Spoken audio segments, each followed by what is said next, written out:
Israel special news के तहत reporter Imran माही की रिपोर्ट के मुताबिक सुपर लीग सीज़न 9 में हुसैन खानवाला सुल्तान टीम ने फाइनल अपने नाम कर लिया। फाइनल मैच हुसैन खानवाला ज़ुल्मी और हुसैन खानवाला सुल्तान के दरमियान खेला गया।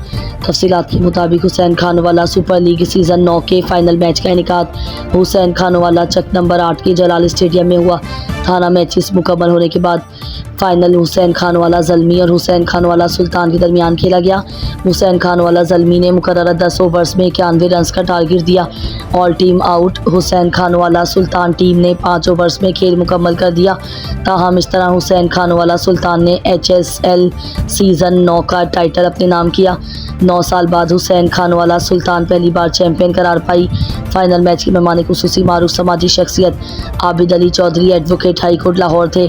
जीतने वाली टीम को 25,000 रुपये नकदी बीमा बड़ी ट्रॉफी और रनर अप टीम को 15,000 रुपये नकदी बीमा छोटी ट्रॉफी से नवाजा गया। दूसरी जानिब इलाका मकीनों ने टूर्नामेंट के इनेकाद को खुशाइंद करार दिया।